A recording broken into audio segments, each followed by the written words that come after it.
Hello students, NEET 2023 में आप appear हुए हैं। डेफिनेटली आप बहुत एक्साइटेड होंगे अपने सारे क्वेश्चंस को देखने, आंसर्स। प्लस हो सकता है कुछ स्टूडेंट इस बात में भी इंटरेस्टेड हो कि उनका क्वेश्चन क्यों गलत हुआ, व्हाट वाज द रीजन। तो प्रॉपर तरीके से हम इसको एक्सप्लेन कर देते हैं कि ये आपका हमारा कोड है F5 कोड है। तो अगर आपका कोड डिफरेंट हो तो आप क्वेश्चंस तो देख ही सकते हैं कि मेनली आपके कोड में कहाँ पे क्वेश्चन है। तो हम लोग इसको स्टार्ट करते हैं। और yes, question number 1, full wave rectifier circuit consist of two PN junction diodes and a centre tap transformer, capacitor and load resistance. Which of these components remove the AC ripple from the rectified output. आपको मालूम है कभी भी अगर AC में कभी भी ये एसी, आपको मालूम है एसी एक ऐसा आपका डिवाइस है, सॉरी कैपेसिटर एक ऐसा डिवाइस है जो मेनली डीसी को ब्लॉक करता है। आपने देखा होगा बैटरी जब लगा देते हैं तो ये within millisecond basically charge हो जाता है। इसके बाद इसमें कोई करंट फ्लो नहीं करती है।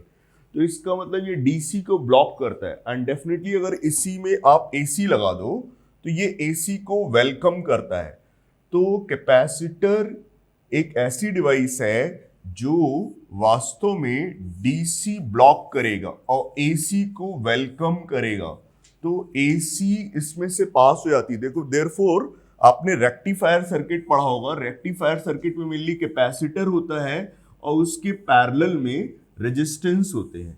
तो ये अगर आपने कोई फ्लक्चुएटिंग एसी अप्लाई कर दी या फ्लक्चुएटिंग डीसी अप्लाई कर दी जिसमें डायरेक्शन ऑफ करंट या मैग्नीट्यूड ऑफ करंट चेंज होता है, तो एसी कंपोनेंट इससे पास हो जाता है और रिमेनिंग डीसी कंपोनेंट रेजिस्टेंस से पास हो जाएगा।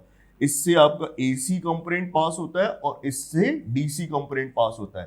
तो आजकल जो बहुत अच्छा एसी को जो डीसी में प्रॉपर्ली कन्वर्ट कर लेते हैं उसके लिए कई सारे कैपेसिटर्स पैरेलल में लगा देते हैं। तो वो जितना भी एसी कंपोनेंट है वो कैपेसिटर से पास हो जाएगा और जो डीसी कंपोनेंट है वो रेजिस्टेंस से पास होगा। तो इस तरह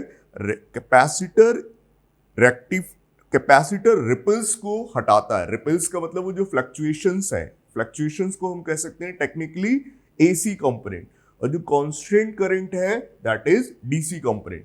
तो इस तरह से यहाँ पे कैपेसिटर जो है वो वास्तव में रिपल्स को रिमूव करता है। Next question, in a plane electromagnetic wave traveling in free space, the electric field component oscillates sinusoidally at a frequency of this much. अब देखो क्वेश्चन में ये फ्रीक्वेंसी दिया हुआ है। आपको मालूम है इलेक्ट्रोमैग्नेटिक वेव में इलेक्ट्रिक फील्ड कंपोनेंट होता है और मैग्नेटिक फील्ड कंपोनेंट होता है। दोनों का ओमेगा सेम होता है और दोनों इन फेज होते हैं। एक अगर एक्स डायरेक्शन में वैरी कर रहा है तो एक वाई डायरेक्शन में वैरी करेगा। Obviously direction of propagation Z direction में होगा। तो यहाँ पे मेनली फ्रीक्वेंसी का क्वेश्चन से कुछ लेना देना नहीं था। ये केवल पूछ रहा है कि amplitude of oscillating magnetic field. तो ये सिंपली जो है E nought is equal to B nought C. Definitely इसकी लैंग्वेज पढ़ के जरूर स्टूडेंट हो सकता है थोड़ा सा नर्वस हुए हूं कि ये क्या दे रहा है कि ऑसिलेटिंग फ्रीक्वेंसी दिस मच। इससे इसका कोई मतलब नहीं था, बस बी नॉट बताना था। तो B nought is definitely E nought upon सी।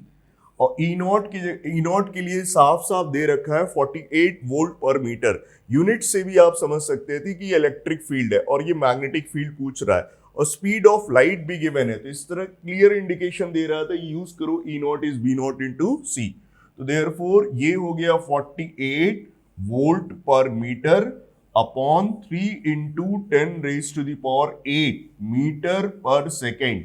तो देयरफॉर ये आपका आराम से 48 अपॉन 3 that is 16 into 10 raise to the power -8 tesla magnetic field की एसआई यूनिट है। तो बी नॉट ये आ गया, you can write 1.6 into 10 raise to the power -7 tesla. इस क्वेश्चन को मैं ये कहूंगा कि डेफिनेटली स्टूडेंट को थोड़ा सा नर्वस करने के लिए फ्रीक्वेंसी का डिस्कशन कर रहा था, सच दैट उसको थोड़ा सा फ्रीक्वेंसी ओमेगा के डायरेक्शन में सोचने के लिए वो फोर्स करे। तो ये बहुत सिंपल क्वेश्चन था, बट एग्जामिनेशन हॉल में ये करना बहुत आसान नहीं था। मैं ये बेहतर क्वेश्चन में ही मानूंगा।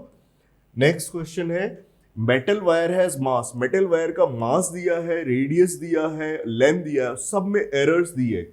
Maximum possible percentage error in the measurement of density.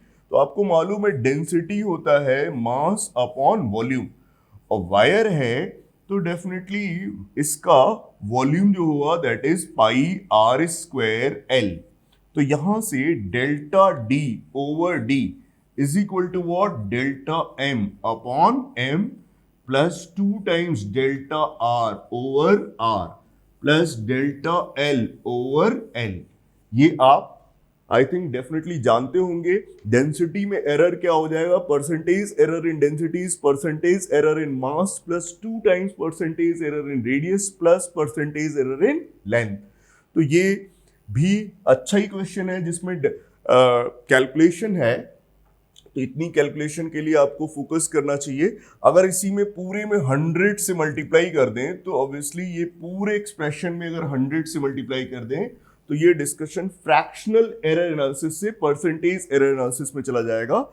तो delta M that is 0.002 upon it is 0.4, this into 100 plus delta R is given as 0.001 upon 0.3, this into 100। लेकिन आपको मालूम है रेडियस में हमें 2 टाइम्स करना है क्योंकि आर स्क्वायर का टर्म था, plus delta L over L. तो डेल्टा एल को हम ऊपर लिख दे रहे हैं, डेल्टा एल क्या है 0.02 अपॉन 5, दिस इनटू 100। तो ये सारा अगर आप लिखना चाहें तो ये देखिए 0.002 इंटू 100 ये हो जाएगा 0.2 अपॉन 0.4, तो इट इज 0.5। 0.2 अपॉन 0.4 का मतलब 1/2 हो गया, प्लस ये वाला टर्म देखिए अगर 0.001 इंटू 100 कर दें तो it is 0.2 upon 0.3 that is 2/3 हो गया, plus it is 0.02 into 100 upon 5 that is 2/5 तो ये टर्म 2/5 हो गया। तो ये टर्म 0.5 हम लिख दें, ये अप्रोक्सीमेटली 0.7 है, ये आपका 0.4 है, तो 5 + 4 9, 9 + 7 दैट इज 16। तो ये 1.6% एरर हो गई डेंसिटी में। तो यस डेफिनेटली इस क्वेश्चन में थोड़ा सा कैलकुलेशन था। तो जिन बच्चों ने थोड़ा सा पेशेंस के साथ इस क्वेश्चन को किया होगा वो प्रॉपर आंसर कर पाए होंगे। अच्छा, अब नेक्स्ट क्वेश्चन देखिए। नेक्स्ट क्वेश्चन है आपका series LCR circuit. The inductance L is given, capacitance is given, resistance, the frequency at which resonance occurs। तो फ्रीक्वेंसी आपको मालूम है रेजोनेंस के लिए एंगुलर फ्रीक्वेंसी होती है 1/√LC। इसमें रेजिस्टेंस की वैल्यू का कोई यूज नहीं है, तो LCR का सीरीज कॉम्बिनेशन में ओमेगा 1/√LC होता है। तो यहाँ पे रेजिस्टेंस की जो वैल्यू दिया है उसका हमें कोई यूज नहीं करना है, और फ्रीक्वेंसी सिंपली हो जाएगी ओमेगा अपॉन 2π। तो 1/2π root of what L into C। अब आराम से L देखिए, L की value 10 milli henry. Milli henry ध्यान से यूनिट का ध्यान रखेंगे, 10⁻³ यूज करेंगे। तो 1/2π under of 10 milli henry that is 10 into 10⁻³ and capacitance is given as 1 microfarad that is 10⁻⁻⁶। यहाँ पे यूनिट्स का थोड़ा सा आप ध्यान देंगे तो आराम से आप एकदम सही कर पाएंगे। तो ये 10⁻², 10⁻⁶, इट इज 10⁻8। ऑब्वियसली ये 10⁻4 हो गया, और ऊपर जाएगा तो ये 10⁻4 हो जाएगा, 10⁻4 अपॉन 2π। अब एग्जामिनेशन हॉल में आपको फटाफट ये सोच लेना चाहिए 2 into π, π is 3.14 into 2 that is 6.28, so it is 10/6.28 into 10⁻³ तो ऑब्वियसली ये 1 point something आएगा into 10⁻³ तो 1.59 into 10⁻³ ये ऑप्शन गिवन है। तो ऑब्वियसली यही फ्रीक्वेंसी हो गया 1.59 किलो हर्ट्ज। तो 1.59 किलो हर्ट्ज, तो इसमें भी ये क्वेश्चन मैं इजी पार्ट में ही रखता हूँ, बस स्टूडेंट के लिए थोड़ा सा सोचने के लिए, वो रेजिस्टेंस के बारे में कुछ सोचने लग सकता है। तो हाँ, डेफिनेटली कुछ न कुछ तो पॉइंट्स रहेंगे जिसमें आप ट्रैप हो सको। तो ये क्वेश्चन हो गया। नेक्स्ट क्वेश्चन देखिए, football player is moving southward and suddenly turns eastward. Football player पहले साउथवर्ड जा रहा है, अचानक वो टर्न करता है ईस्टवर्ड। तो इस पे पूछ रहा है the force that acts on the player while turning is. तो फोर्स पूछ रहा है, force is rate of change of momentum. तो ऑब्वियसली फोर्स का केवल डायरेक्शन पूछ रहा है, तो ऑब्वियसली फोर्स का जो डायरेक्शन होगा, force is definitely proportional to change in velocity. तो इसका मतलब यहाँ पे चेंज इन वेलोसिटी का डायरेक्शन देखना है। तो change in velocity certain speed से साउथवर्ड जा रहा है, फिर वो with the same speed it turns eastward, तो ये फिर ईस्ट में जाने लगा। तो आपको चेंज इन वेलोसिटी देखना है। तो चेंज का मतलब फाइनल माइनस इनिशियल। तो इसमें इनिशियल वेलोसिटी डाउनवर्ड थी, माइनस करना है, तो इसी को रिवर्स करके ऐड कर दीजिए। तो ये भी v हो गया, तो ये वेलोसिटी आ गया v√2 आ गया, और ये एंगल डेफिनेटली 45 डिग्री होगा। ये बहुत ही आसान है। तो ऑब्वियसली अगर आप ये ईस्ट डायरेक्शन कह रहे हो तो ये नॉर्थ होगा, तो ये डेफिनेटली नॉर्थ ईस्ट डायरेक्शन में। तो चेंज इन वेलोसिटी का डायरेक्शन नॉर्थ ईस्ट है, तो ये फोर्स का डायरेक्शन भी नॉर्थ ईस्ट होना चाहिए। तो अलोंग नॉर्थ ईस्ट। तो ये क्वेश्चन आंसर 2 हो गया। It was a simple question, मैं इसको डेफिनेटली सिंपल क्वेश्चन कहूंगा। एरर्स, क्वेश्चन नंबर 6, ये थ्योरेटिकल क्वेश्चन है और बहुत एनसीईआरटी में साफ साफ लिखा हुआ है। Error in the measurement which arise due to unpredictable fluctuations in temperature and voltage. Due to, next question आप देखिए, नेक्स्ट क्वेश्चन आप देखिए, errors in the measurement which arise due to unpredictable fluctuations in temperature and voltage।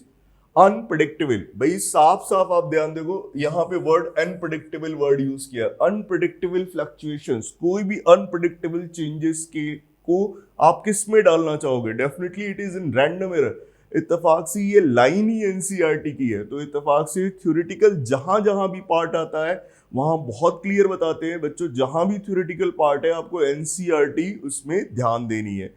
हो सकता है numerical वाले part में मैं नहीं कह सकता, क्योंकि मैं देखता हूं कि क्वेश्चंस एनसीईआरटी में से थोड़े बहुत इधर उधर भी आ सकते हैं in case of physics, but जहां थ्योरेटिकल पार्ट है वहां पे एनसीईआरटी आपके लिए एकदम गीता है, और उन्हीं के वर्ड्स को एज सच हमें याद रखना है। तो this comes in random error. तो ये बहुत सिंपल क्वेश्चन था, लेकिन इंफॉर्मेटिव था, तो कई सारे स्टूडेंट गलत भी कर सकते हैं। नेक्स्ट क्वेश्चन देखिए, नेक्स्ट क्वेश्चन देखिए, साफ है 3 प्लेट्स यूज कर रहा है, एक सीजियम प्लेट यूज कर रहा है, एक पोटेशियम प्लेट यूज कर रहा है और एक सोडियम प्लेट। सीजियम का वर्क फंक्शन इन्होंने बताया है, इट इज 2.14 इलेक्ट्रॉन वोल्ट, और पोटेशियम का ये बता रहे हैं it is 2.30 electron volt, and sodium का ये बता रहे हैं 2.75 इलेक्ट्रॉन वोल्ट। तो ऑब्वियसली अब जो फोटोन स्ट्राइक कर रहे हैं, अगर इन मेटल प्लेट से इलेक्ट्रॉन को रिमूव करना है, एक्सट्रैक्ट करना है, तो डेफिनेटली जो फोटोन की एनर्जी होनी चाहिए इनके वर्क फंक्शन से ज्यादा होना चाहिए। और जो फोटोन की एनर्जी इन्होंने दे रखी है hc/λ, उसकी वैल्यू इन्होंने दे रखी है, incident photon have energy of 2.20 electron volt. तो आपको देखना है ये किससे ज्यादा है, किन के वर्क फंक्शन से ज्यादा है, तो 2.14। तो ये इस तरह के इंसिडेंट फोटॉन्स केवल सीजियम प्लेट से इलेक्ट्रॉन को निकाल सकते हैं। अगर इसमें ये भी क्वेश्चन, क्या ये पक्का सीजियम प्लेट से निकाल पाएंगे, तो पक्का कुछ नहीं है, लेकिन यस, अगर इलेक्ट्रॉन निकलेंगे तो केवल सीजियम प्लेट से इलेक्ट्रॉन निकलेंगे। तो ये ऑप्शन इसमें 4th ऑप्शन सही है, दैट इज सीजियम प्लेट से, केवल सीजियम प्लेट से इलेक्ट्रॉन निकाल सकते हैं, और सोडियम और पोटेशियम प्लेट से कतई इस तरह इतनी कम एनर्जी के फोटॉन्स फोटो इलेक्ट्रॉन को एक्सट्रैक्ट नहीं कर पाएंगे।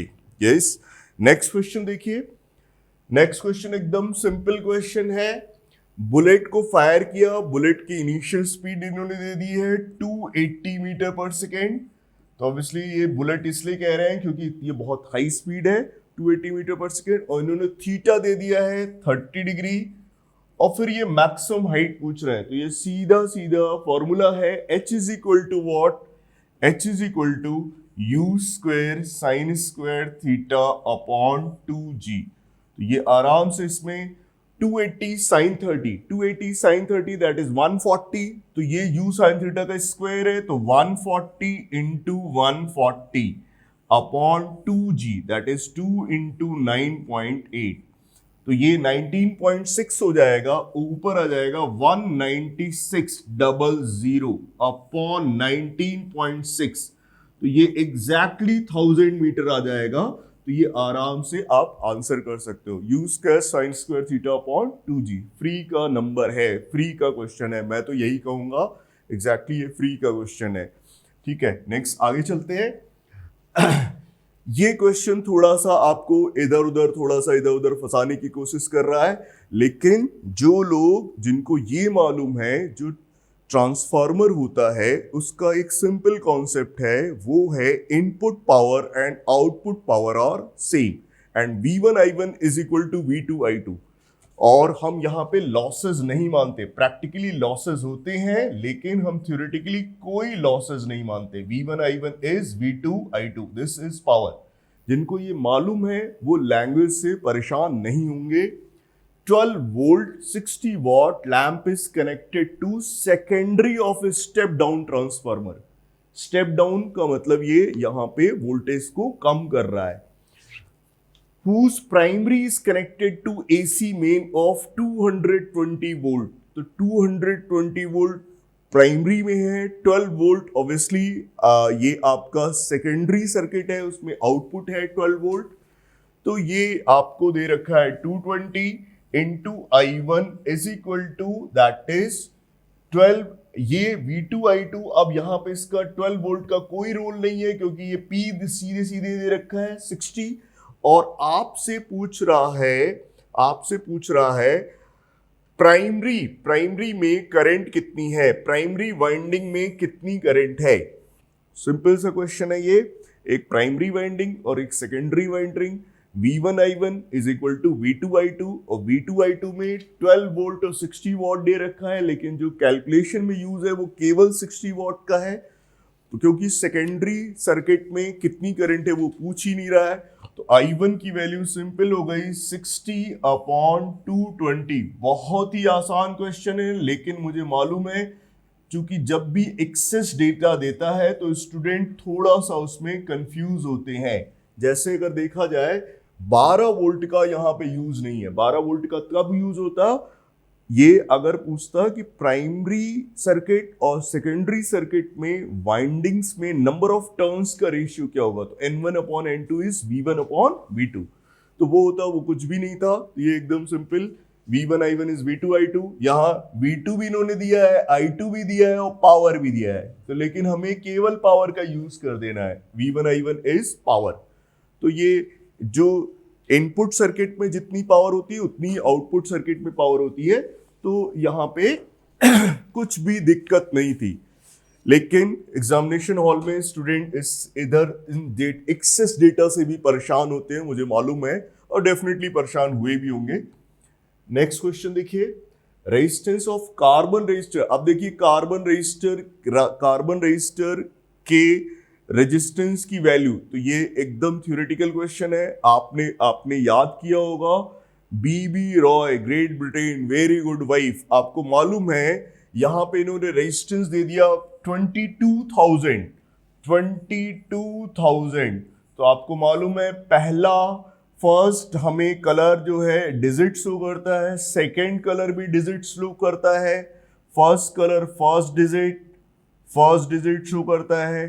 तो अगर ये डिजिट अगर देखा जाए तो ये BBR, बी क्यों, पहला term first B represents 0, second B represents 1, next R for red, ये 2 को रिप्रेजेंट करता है, ऑरेंज किसको रिप्रेजेंट करता है, 3 को रिप्रेजेंट करता है। तो ये वास्तव में ये केवल मल्टीप्लाइंग फैक्टर पूछ रहे हैं, वो थर्ड कलर की स्ट्रिप होती, थर्ड कलर की स्ट्रिप को 10⁻³ बताना चाहिए। 10⁻³ के लिए 3 किस डिजिट से, किस कलर से रिप्रेजेंट होता है? तो 3 रिप्रेजेंट होता है ऑरेंज कलर से। यहां भी स्टूडेंट गलती कर सकते हैं क्योंकि पहले में 0 होता है, पहला डिजिट 0 रिप्रेजेंट करता है, first B0, second B1, third R2, फिर O for orange, that is ये रेड है और ये ऑरेंज है, ये 2 और 3 को रिप्रेजेंट करते हैं। तो यहाँ पे मल्टीप्लाइंग फैक्टर केवल पूछ रहा था, ये 10⁻³ है, ये ऑरेंज कलर से रिप्रेजेंट होंगे। तो देखिए स्टूडेंट ने यहाँ पे गलत किया है, ये ऑरेंज से रिप्रेजेंट होंगे। तो ये इस तरह से अभी जो हमने 10 क्वेश्चंस देखे, ये बहुत ही आसान क्वेश्चन है मेरे हिसाब से। थोड़ा सा भी अगर आप ध्यान से करते हो तो आप इसमें 100% सिक्योर कर सकते हो।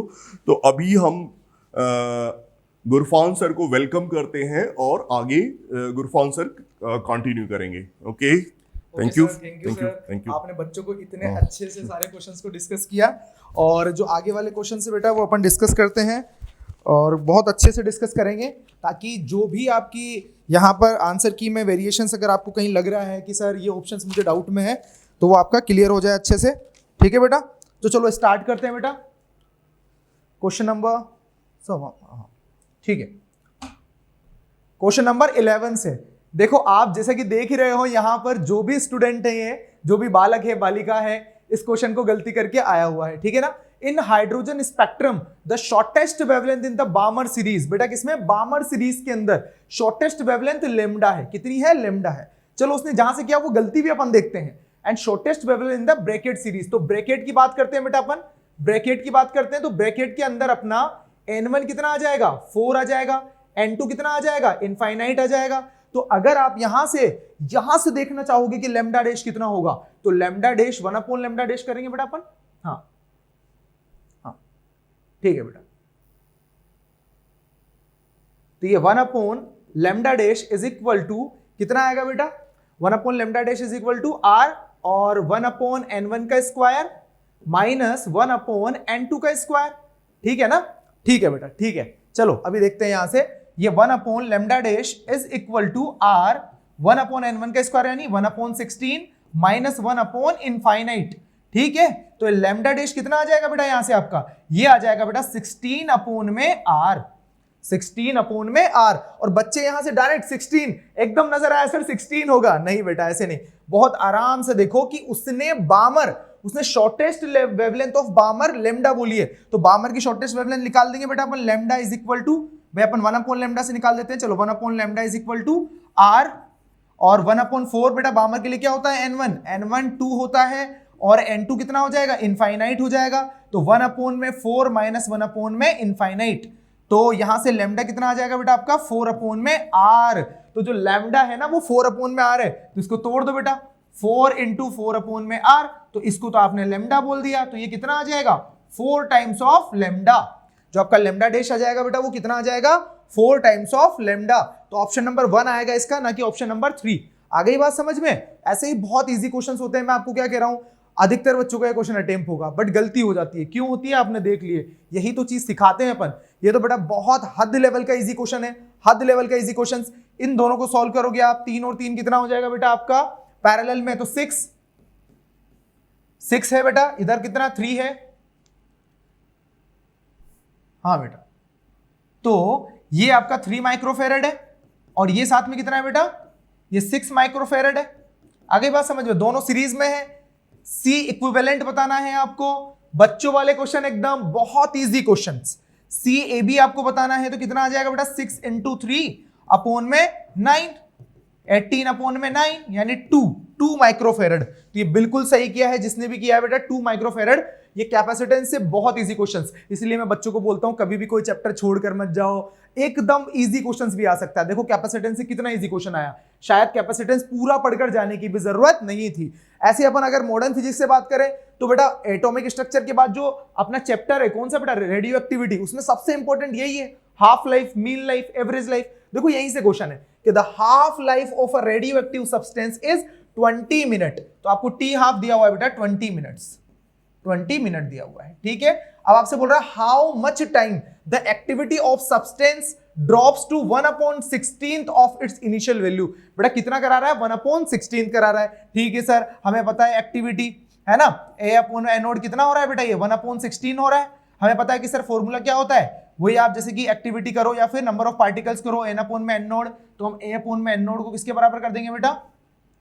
इसको हम बराबर कर देंगे,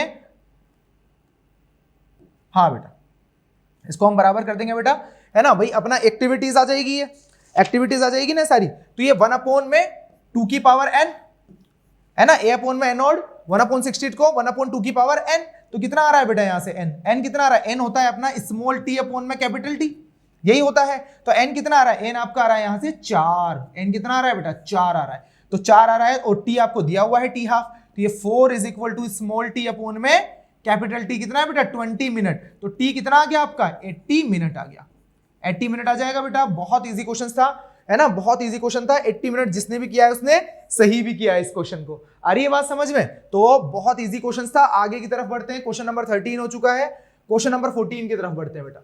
the angular acceleration of a body moving along the circumference of circle, ऐसे घूम रहा है बेटा, कैसे भी ऐसे घूम रहा है, हमें पता है ऐसे ऐसे घूम रहा होगा तो ऊपर की तरफ आएगा बेटा, ठीक है ना। Circumference of the angular acceleration of a body किधर आएगा बेटा?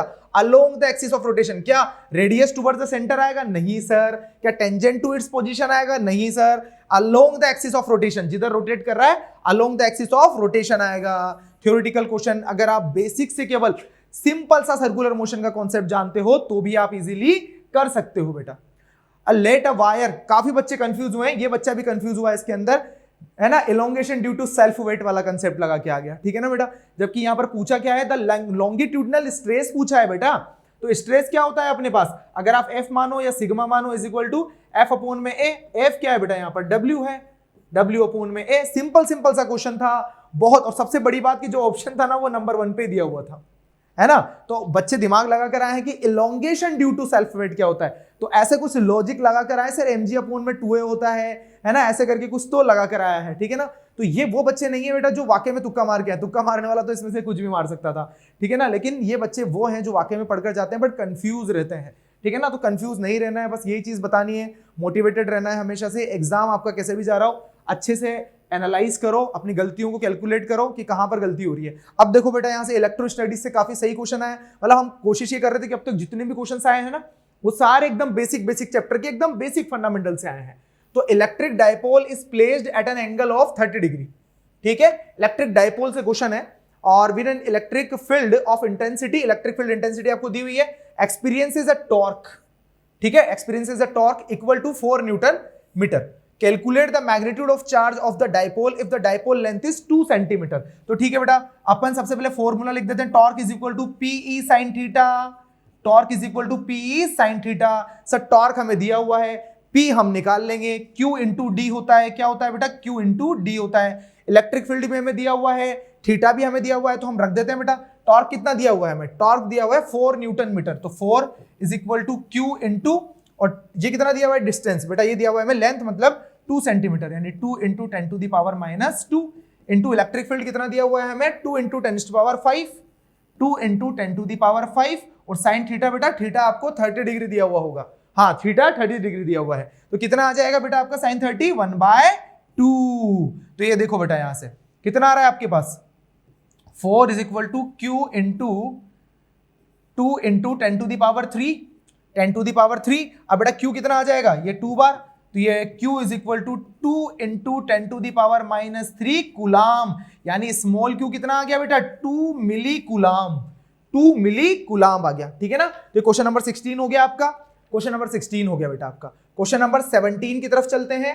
क्वेश्चन नंबर 17 जहां तक है बेटा आपका, वैसे अगर आपने टिक भी लगाया है तो अभी अपन बात करेंगे, लेकिन ये क्वेश्चन बोनस की तरफ जा सकता है, डिलीट हो सकता है, क्योंकि बहुत सिंपल क्वेश्चन। और देखो मेरी जो क्वेश्चन की जो सीरीज थी ना उसमें ये क्वेश्चन था, मैंने रेडियस ऑफ जायरेशन चिल्ला कर बताया था आपको कि अब तक नीट में नहीं आया है, जेई में 2023 में ही आया है, तो आप करके जाना। और वहां पे भी सॉलिड स्फीयर का ही था, बस साथ में होलो स्फीयर आ गया, हमें होलो स्फीयर का मोमेंट ऑफ इनर्शिया अच्छे से पता है, ठीक है। तो ratio of radius of gyration of a solid sphere, कौन सा बेटा? Solid sphere has a mass m and radius r about its own axis, ठीक है सर।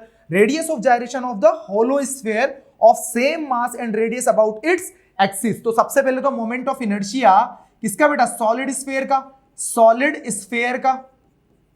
सॉलिड स्फीयर का मोमेंट ऑफ इनर्शिया कितना होता है बेटा, ये होता है 2/5 mr²।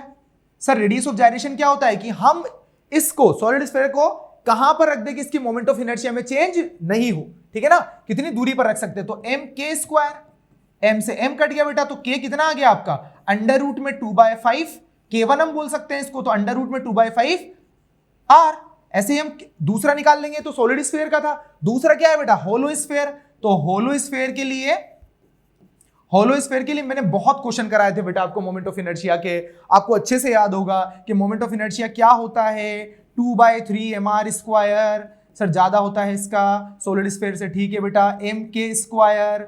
m से m निपट गया, k की k2 बोल देते हैं इसको, क्योंकि रेशो पूछा है ना, तो हम k1/k2 कर देंगे। तो k2 कितना बेटा, अंडर रूट में 2/3 r। अब अपन से k1/k2 पूछा है, तो k1/k2 कितना हो जाएगा बेटा, वो k1 अपने पास है अंडर रूट में 2/5 r ऊपर है, मल्टीप्लाई बाय बेटा ये अंडर रूट में 2/3 यानी 3/2 और ये r, तो ये r से r गया, अंडर रूट से गया, तो बेटा k1/k2 कितना आ जाएगा आपके पास, ये आ जाएगा अंडर रूट में 3/5। अब अगर हो सकता है बेटा एग्जामिनर के मूड में हो, वो k1² को लेकर चल रहा हो, तो वो रेडियस ऑफ जायरेशन नहीं बेटा उसका स्क्वायर है, तो आंसर 3:5 आएगा, अदरवाइज आंसर अंडर रूट में 3/5 आएगा। तो या तो ये क्वेश्चन बोनस की तरफ जाएगा या ये क्वेश्चन डिलीट हो जाएगा, ठीक है ना। चलो द वेंचुरीमीटर, बेटा देखो क्वेश्चंस कई बार क्या होते हैं ना, मान लो आपने फ्लूइड पढ़ा ही नहीं, फॉर एग्जांपल फ्लूइड पढ़ा ही नहीं, तो वेंचुरीमीटर कौन से प्रिंसिपल पे काम करता है बेटा, the principle of parallel axis theorem. बेटा पैरेलल एक्सिस थ्योरम तो रोटेशन में आती है, अगर चैप्टर के नाम भी पता है। परपेंडिकुलर एक्सिस थ्योरम ये भी रोटेशन में आती है। हाइगन्स प्रिंसिपल, हाँ ये जरूर है, लेकिन इतना मेरे बच्चों को पता है कि वेंचुरीमीटर की बात कर रहे हैं तो सर बर्नौली इक्वेशंस आएगी, बर्नौलीज प्रिंसिपल पे काम करता है, ठीक है ना। तो दो ऑप्शंस तो आपके वैसे ही एलिमिनेट हो रहे हैं। आ गई बात समझ में बेटा। क्वेश्चन नंबर 19 में भी देखो बेटा, करंट इलेक्ट्रिसिटी का बेसिक केवीएल लग रहा है। क्या लग रहा है बेटा, केवल basic KVL, Kirchhoff voltage law KVL लग रहा है बेटा, तो केवीएल लगा देंगे, कहीं से भी चालू हो जाओ आप, क्योंकि क्या पूछा है आपसे, magnitude of direction of current of the following circuit is. बेटा मैं यहीं से मान लेता हूं, बड़ी बैटरी से सर यहां से फ्लो हो रहा है, ठीक है ना, मैं यहीं से मान लेता हूं, तो अगर मैं इधर से चल रहा हूं तो -10, बेटा याद है ना केवीएल में मैं वोल्टेज लिखने जा रहा हूं तो -10, इधर चल रहा हूं तो +5, ठीक है ना। आई कितना बेटा, आई तो आई है, तो ये आई और आर की जगह 1 प्लस ऐसे चल रहे तो बेटा 7i और साथ में बेटा इधर 2i plus 2i is equal to 0। कितना हो गया बेटा, ये 7 to 9 और एक 10i हो गया, और इधर -5, तो -5 is equal to -10i।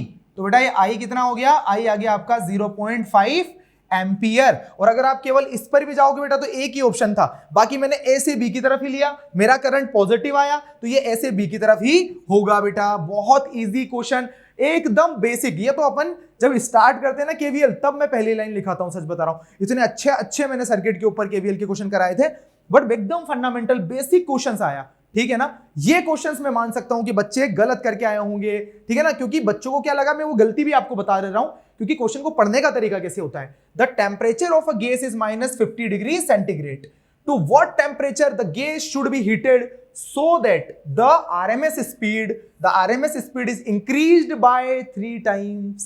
increased by बोला है बेटा उसने, है ना, इतने टाइम्स नहीं बोला, इंक्रीज हो गई, यानी अगर पहले VRMS है तो अब वो इंक्रीज्ड बाय 3 टाइम्स, यानी 3 गुना बढ़ गई है। इसका मतलब कितना हो गया है सर, ये 4 टाइम्स VRMS हो गया है, और बच्चों ने इसको 3 टाइम्स VRMS करके, तो भी वो लगभग आंसर। मुझे एक बच्चा मिला, उसने बोला कि सर मैंने 3 टाइम्स लिया, तब भी मेरा कुछ 3100 समथिंग आ रहा था, बट मन में फीलिंग आ रही थी, गट्स फीलिंग ए के लिए, तो मैं ए ही लगा कर आया, तो वो बच गया, ठीक है। तो चलो अपन करते हैं बेटा इसको। आपको पता है कि VRMS का फॉर्मूला क्या होता है, अंडर रूट में 3RT/m। सर यहां बात केवल टेम्परेचर की है, तो VRMS जो होगा वो प्रोपोर्शनल होगा अंडर रूट T। तो बेटा हम यहां से कर सकते हैं कि VRMS 1 में कितना बेटा, VRMS ही है, ठीक है ना, VRMS ही है, तो 1 लिखने की कोई जरूरत नहीं है, ठीक है ना हमें, ठीक है बेटा। VRMS और साथ में 4 times VRMS is equal to, ये कितना बेटा टेम्परेचर, ये कितना हो रहा है टेम्परेचर, -50 डिग्री सेंटीग्रेड है, ध्यान रखना -50 डिग्री सेंटीग्रेड है बेटा। इसको किस में रखना है अपन को, केल्विन में, तो 270 है ना, 0 डिग्री सेंटीग्रेड में 270 होता है। तो बेटा इसको आप करके लिख लो 273, और यहां से 50 गया तो कितना बचेगा, 223, ठीक है ना, 223 केल्विन। तो 223 केल्विन था जब वीआरएमएस था, बाद में हम टी केल्विन में निकाल लेंगे। अब बेटा ये कितना हो जाएगा, आप सोल्व करोगे तो 223, ये वीआरएमएस से वीआरएमएस गया, 223 अपोन में T is equal to 1 upon में 16।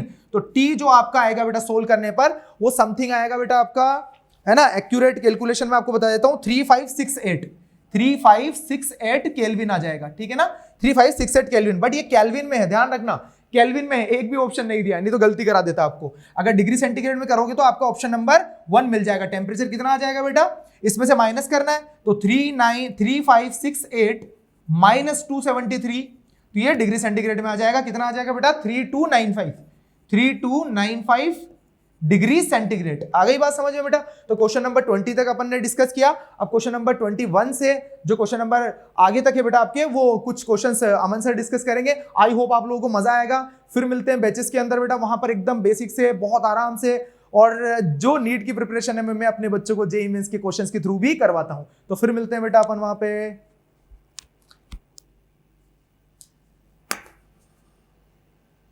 हाँ तो बच्चों अब 21 वाला क्वेश्चन देखेंगे, है ना, नीट के एग्जाम में आया हुआ है ना बच्चों। आप लोग कोड्स देख लीजिएगा, है ना, कि आपके क्वेश्चन पेपर में हो सकता है कोई दूसरा कोड हो, तो वहां पे ये वाला क्वेश्चन कौन सा है ना, ठीक है। तो यहाँ पे देखिए क्या है, फोटो वोल्टिक डिवाइसेस के बारे में बात कर रहा है। ये हमको पता है कि भाई ये क्या होता है, ये सनलाइट को जो है इलेक्ट्रिसिटी में कन्वर्ट करते हैं ना, तो ऑप्टिकल रेडिएशन, है ना, तो ऑप्टिकल रेडिएशन को इलेक्ट्रिसिटी में कन्वर्ट करते हैं ना। तो स्टेटमेंट 1 हमारा क्या हो गया, ट्रू हो गया, है ना, स्टेटमेंट 1 क्या हो गया, ट्रू हो गया, है ना।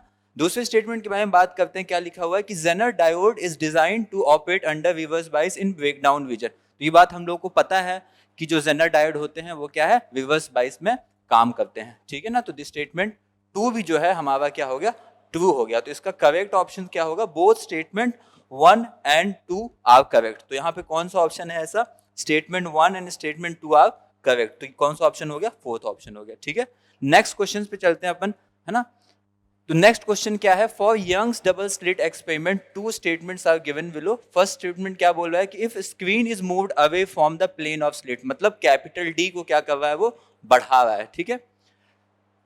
Angular separation of the fringe remain constant. हमको पता है एंगुलर सेपरेशन जो होती है वो क्या होती है, basically lambda upon small D होती है, ठीक है। एंगुलर जो सेपरेशन होती है वो क्या होती है, बेसिकली या तो अपन ऐसा बोल सकते हैं एंगुलर जो फ्रिंज विड्थ होती है वो क्या होती है, लैम्डा अपॉन स्मॉल डी होती है ना। तो यहाँ पे हम देख पा रहे हैं कि ये कैपिटल डी पे तो डिपेंड नहीं करता है ना। तो क्या हो जाएगा, if screen is moved away from the plane of slit angular separation of the fringe remain constant. तो ये स्टेटमेंट कैसा हो गया, स्टेटमेंट कैसा हो गया, ये स्टेटमेंट हो गया अपना, ये स्टेटमेंट क्या हो गया अपना बच्चों, एक मिनट, ये स्टेटमेंट क्या हो गया अपना, फर्स्ट स्टेटमेंट क्या हो गया, ट्रू हो गया, ठीक है। अब देखते हैं सेकंड स्टेटमेंट के बारे में देखते हैं। If the monochromatic source is replaced by another monochromatic source of larger wavelength, है ना। तो मतलब क्या कर रहे हैं अपन, लैम्डा को इंक्रीज कर रहे हैं, the angular separation of fringes decreases. But यहाँ पे अपन देख रहे हैं कि एंगुलर फ्रिंज वाली जो चीज क्या है वो डायरेक्टली प्रोपोर्शनल है। तो है ना, लैम्डा बढ़ाने से ये चीज क्या होगी, ये चीज भी बढ़ेगी ना कि घटेगी। तो स्टेटमेंट 2 क्या हो गया, स्टेटमेंट 2 हो गया रॉन्ग, है ना। तो इसका करेक्ट ऑप्शन क्या हो जाएगा कि statement 1 is true but statement 2 is false. तो इसका करेक्ट ऑप्शन क्या हो जाएगा, सेकंड हो जाएगा, ठीक है। 23rd वाला क्वेश्चन देखते हैं अपन। 23rd वाला क्वेश्चन क्या बोल रहा है बच्चों, 23rd वाला क्वेश्चन बोल रहा है कि the ratio of frequencies of fundamental harmonic produced by an open pipe, ठीक है, फंडामेंटल वाले की बात कर रहा है ओपन पाइप में, to that of closed pipe, है ना। तो ये बहुत आसान क्वेश्चन था, है ना। तो इस क्वेश्चन का सीधा आंसर क्या हो जाएगा, हमको फ्रीक्वेंसीज का रेशियो पूछा हुआ है और किसका पूछा है, ओपन अपॉन क्लोज पूछा हुआ है। तो ओपन की जो फंडामेंटल फ्रीक्वेंसी होती है वो अपनी क्या होगी, V/2L, और जो क्लोज्ड हो गई उसकी फंडामेंटल फ्रीक्वेंसी क्या होगी, V/4L। तो ये क्या आ गया हमारा, बेसिकली आ गया 2:1, है ना। 4 ऊपर चला जाएगा तो इसका आंसर, करेक्ट आंसर क्या हो जाएगा, 2:1, राइट, ठीक है। नेक्स्ट क्वेश्चन पे मूव करते हैं ना, नेक्स्ट क्वेश्चन पे मूव करते हैं बच्चों। इसमें क्या है, सिंपली पूछा हुआ है magnetic energy stored in an inductor of inductance. हमको इंडक्टेंस दिया हुआ है L = दिया हुआ है 4μH, ठीक है। Carrying a current of 2 ampere, ठीक है ना। तो हमको आई दिया हुआ है कितना, 2 एम्पियर हमको करंट दिया हुआ है। तो हमको बेसिकली पता है मैग्नेटिक एनर्जी कितनी होती है, हाफ LI स्क्वायर, है ना। तो सिंपली हम यहाँ पे बेसिकली एनर्जी को क्या लिख देंगे, हाफ LI स्क्वायर, है ना। तो हमारा ये क्या हो जाएगा, हाफ इंटू एल की जगह क्या लिखेंगे, 4 इंटू 10 की पावर -6 इंटू 2 स्क्वायर, ठीक है। तो इसका आंसर क्या हो जाएगा बच्चों, 8 माइक्रो जूल, ठीक है। सिंपल है, सिंपल कैलकुलेशन है और कुछ नहीं है, बहुत बेसिक बहुत इजी क्वेश्चन है, ठीक है। तो इसका ऑप्शन क्या हो जाएगा, 8 माइक्रो जूल, ठीक है। नेक्स्ट क्वेश्चन पे चलते हैं। नेक्स्ट क्वेश्चन क्या बोल रहा है, नेक्स्ट क्वेश्चन बोल रहा है कि light travels a distance x in time t1 in air, है ना। तो बेसिकली हम यहाँ से डिस्टेंस पता हुआ है, हमें एयर में डिस्टेंस पता है और एयर में हमें टाइम पता है। तो हम बेसिकली स्पीड इन एयर निकाल सकते हैं, C speed of light in air. तो ये क्या हो जाएगी, basically distance upon time, x upon t1। और बात कर रहा है एंड इसके बाद क्या बोला, and 10x in time t2 in an another denser medium, है ना। तो डेंसर मीडियम में क्या हो जाएगी स्पीड, सी मीडियम हम अगर लिखना चाहेंगे तो क्या हो जाएगी, डिस्टेंस अपॉन टाइम।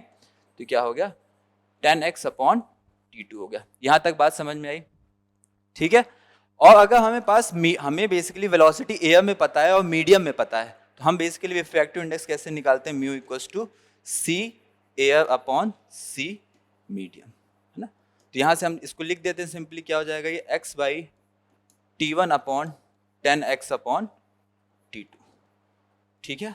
क्लियर है बच्चों। तो ये क्या हो जाएगा अपना x upon t1 into t2 upon 10x, ठीक है। तो यहाँ से क्या हो गया, t2 अपॉन 10 t1 आ गया हमारे पास, है ना। ये क्या आ गया, म्यू आ गया, है ना। तो हमको पता है क्रिटिकल एंगल बताना है ना। क्रिटिकल एंगल सिंपली क्या हो जाता है, सिंपली हो जाएगा क्रिटिकल एंगल थीटा सी हमारे पास हो जाएगा साइन इनवर्स 1 अपॉन म्यू, ठीक है। और म्यू की वैल्यू हम कौन सी डालेंगे, ये वाली डालेंगे, ठीक है। क्लियर है बच्चों, म्यू की वैल्यू हम ये वाली डालेंगे। तो ये डालेंगे तो इसमें क्या हो जाएगा, 10 t1 ऊपर आ जाएगा और t2 नीचे आ जाएगा। तो इसका करेक्ट ऑप्शन क्या हो जाएगा, third will be the correct option, ठीक है। क्लियर है बच्चों। नेक्स्ट क्वेश्चन पे आ जाते हैं। नेक्स्ट क्वेश्चन हमारा क्या है कि if the galvanometer G does not show any deflection in the circuit, मतलब यहाँ पे जो करंट है वो क्या है, जीरो है, मतलब इस वाली ब्रांच में कोई करंट नहीं है, ठीक है। द वैल्यू ऑफ आर की हमें क्या करनी है, वैल्यू फाइंड आउट करनी है, ठीक है। सिंपल सी बात है, इसमें अगर कोई गैल्वेनोमीटर कोई डिफ्लेक्शन शो नहीं कर रहा है तो इसका मतलब क्या है कि इस वाली लाइन में कोई करंट नहीं है। अगर इस वाली लाइन में कोई करंट नहीं है तो मतलब ये जो 2 वोल्ट है यही पोटेंशियल इसके अक्रॉस भी होगा। तो एक इक्वेशन तो हमारी, हम और सिंपली हम ये मान लेते हैं कि इससे बेसिकली आई करंट जा रहा होगा, यहाँ जा रहा होगा, फिर यहाँ आ रहा होगा, फिर वापस ये यहाँ चला जाएगा, क्योंकि इस वाली ब्रांच में तो करंट है ही नहीं, ठीक है। तो सिंपली एक इक्वेशन हम यहाँ से लिख लेंगे कि आई आर जो हो जाएगा, बेसिकली आर के अक्रॉस जो भी पोटेंशियल डिफरेंस होगा वो 2 के बराबर होगा, क्योंकि इधर साइड 2 की बैटरी लगी हुई है। और आई की इक्वेशन हम सिंपली लिख लेंगे, आई क्या होगा, basically 10 volt upon 400 plus R. बात समझ में आई। यहां से हम आई की वैल्यू क्या लिख सकते हैं, यहां से आई की वैल्यू आ जाएगी हमारी सिंपली 2/r, और यहाँ पे बस हम इसकी जगह रिप्लेस कर देंगे। बात समझ में आई। इसको हम रिप्लेस करेंगे तो किस टाइप से दिखेगा, 2/r equals to 10 upon 400 plus r, ठीक है। क्रॉस मल्टीप्लीकेशन कर दिए, 2 से क्या हो गया, ये 5 हो गया। क्रॉस मल्टीप्लीकेशन कर देंगे तो बेसिकली हमको 4r इक्वल्स टू 400 मिल जाएगा, ठीक है ना। तो यहाँ से r की वैल्यू क्या आ जाएगी हमारे पास, 100 ओम आ जाएगी, ठीक है। तो इसका करेक्ट ऑप्शन क्या हो जाएगा, सेकंड ऑप्शन, है ना, 100 ohm will be the correct option, ठीक है। नेक्स्ट क्वेश्चन पे आ जाते हैं। नेक्स्ट क्वेश्चन क्या है, 27th वाला क्वेश्चन है, the net magnetic flux through any close surface, है ना। किसकी बात कर रहा है, मैग्नेटिक फ्लक्स की, है ना, इलेक्ट्रिक फ्लक्स की बात नहीं कर रहा है, मैग्नेटिक फ्लक्स की बात कर रहा है ना। तो हमें ये बात पता है कि भाई मैग्नेटिक फ्लक्स बेसिकली कोई भी क्लोज सरफेस से जीरो होगा। क्यों जीरो होगा, जीरो इसलिए होगा क्योंकि मैग्नेटिक मोनोपोल्स जो होते हैं वो एग्जिस्ट नहीं करते हैं। बात समझ में आई। मैग्नेटिक मोनोपोल्स एग्जिस्ट नहीं करते हैं ना, हमेशा वो पेयर में एग्जिस्ट करते हैं। तो बेसिकली क्या होगा कि जितना फ्लक्स अंदर आ रहा होगा उतना फ्लक्स हमेशा बाहर जा रहा होगा। तो magnetic flux will always be zero through any close surface. तो इसका आंसर क्या हो जाएगा, जीरो, ठीक है। बहुत फंडामेंटल सा क्वेश्चन है, ठीक है। 28th क्वेश्चन देख लेते हैं। कार्नोट इंजन के ऊपर क्वेश्चन आया हुआ है ना, इसकी एफिशिएंसी कितनी दी हुई है, 50% दी हुई है ना। When it's source is at temperature 327 degree Celsius, तो सिंक का टेम्परेचर बताना है ना, तो एफिशिएंसी का हमको यहाँ पे एफिशिएंसी 50% है, इसका मतलब एफिशिएंसी हमारी कितनी है 1/2, ठीक है। तो हमको पता है एफिशिएंसी इक्वल्स टू क्या होता है 1 minus temperature lower upon temperature higher, है ना।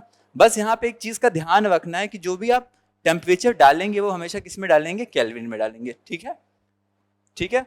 अब देखिए ईटा हमको पता है, हमको एफिशिएंसी 1/2 दी हुई है, तो इसको हमने 1 माइनस टी लोअर हमको तो निकालना है TL, और TH की जगह हम क्या डालेंगे, सोर्स का जो टेम्परेचर है बेसिकली 273 प्लस 327 डिग्री सेल्सियस, है ना, मतलब इन दोनों को ऐड कर देंगे तो केल्विन में आ जाएगा। तो ये क्या हो जाएगा बेसिकली, ये हो जाएगा हमारे पास, ये 1 इधर चला जाएगा तो minus half equals to minus TL upon ये कितना हो जाएगा, ये हो जाएगा हमारे पास 600, ठीक है, ठीक है, ये 600 हो जाएगा। तो यहाँ से TL की वैल्यू हमारे पास क्या आ जाएगी, TL की वैल्यू क्या आ जाएगी, आपको इसको इस साइड लाओगे, माइनस से माइनस कट गया, TL की वैल्यू आ गई हमारे पास 300 किस में आई है, केल्विन में आई है ना। और हमको आंसर्स किस में देने हैं, हमको आंसर सेंटीग्रेड में देने हैं, है ना, आंसर सेंटीग्रेड में देना है, तो इसमें 273 हम माइनस करेंगे, तो इसका करेक्ट ऑप्शन क्या हो जाएगा, 4th ऑप्शन हो जाएगा, ठीक है, क्लियर है, बहुत सिंपल क्वेश्चन है, ठीक है। अब ये क्वेश्चन में पूछ रहा है कि द मिनिमम वेवलेंथ ऑफ एक्सवे, है ना, एक्सवे के ऊपर क्वेश्चन आ गया है ना, काफी टाइम से क्वेश्चन नहीं आया था, तो बच्चे बोल रहे थे कि सर ये सब्जेक्ट आप क्यों पढ़ा रहे हो, है ना, बट एक्सवे के ऊपर इस साल क्वेश्चन आ ही गया है ना। तो बाकी ठीक है, देख लेते हैं भाई क्या पूछ रहा है इसमें, क्या पूछ रहा है, मिनिमम वेवलेंथ पूछना चाह रहा है एक्सरे में of produce by an electron accelerated through a potential difference of v, है ना। तो एक इलेक्ट्रॉन को v पोटेंशियल डिफरेंस में एक्सेलरेट कराया हुआ है, उस केस में पूछ रहा है वेवलेंथ, पूछ रहा है हमसे मिनिमम वेवलेंथ। हमको पता है कि भाई इसकी काइनेटिक एनर्जी कितनी हो जाएगी इलेक्ट्रॉन की, E इंटू वी, और यही इसकी एनर्जी है, एनर्जी हम कैसे लिखते हैं, SC बाई लैम्डा, है ना। तो यहाँ से हम सिंपली देख सकते हैं कि lambda will be proportional to 1/v, है ना। इसका करेक्ट आंसर क्या हो जाएगा, correct answer will be the first option, right, 1/v will be the correct option, okay, ठीक है, बहुत बढ़िया, ठीक है। 29th वाला क्वेश्चन भी हो गया। 30th क्वेश्चन देखते हैं कि an AC source is connected to a capacitor C due to decrease in इस ऑपरेटिंग फ्रीक्वेंसी, है ना, फ्रीक्वेंसी डिक्रीज हो गई, तो हम ऐसा बोल सकते हैं कि बेसिकली ओमेगा जो है वो डिक्रीज हो रहा होगा, है ना, हम ऐसा बोल सकते हैं क्या कि ओमेगा डिक्रीज हो रहा होगा, ठीक है। अब हम देख लेते हैं, और डिस्प्लेसमेंट करंट के बारे में चर्चा करवाई हुई और कैपेसिटिव रिएक्टेंस के बारे में भी पूछा हुआ है, तो हम पहले कैपेसिटिव रिएक्टेंस के बारे में देख लेते हैं ना। तो XC क्या होता है हमको पता है 1/ωc, ठीक है।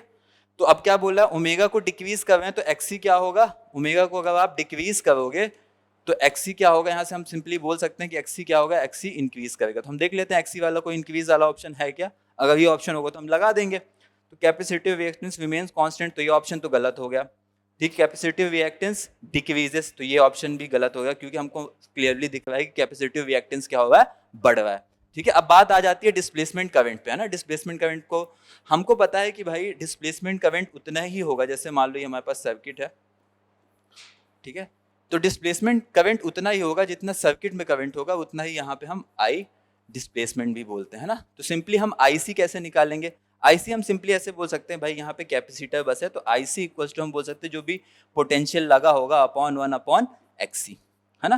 तो ये क्या हो जाएगा, XC को अपन 1/ωc लिखेंगे, तो ये क्या हो जाएगा, V इंटू ωc हो जाएगा, है ना। तो यहाँ से अपन देख रहे हैं कि अगर आप ओमेगा को डिक्रीज करोगे, तो IC भी क्या होगा, डिक्रीज होगा, क्योंकि ये डायरेक्टली प्रोपोर्शनल वाला रिलेशन आ रहा है। बात समझ में आई। तो क्या हो जाएगा इसका, displacement current decreases will be the correct option, second option क्या हो जाएगा इसका, करेक्ट ऑप्शन हो जाएगा, ठीक है बच्चों।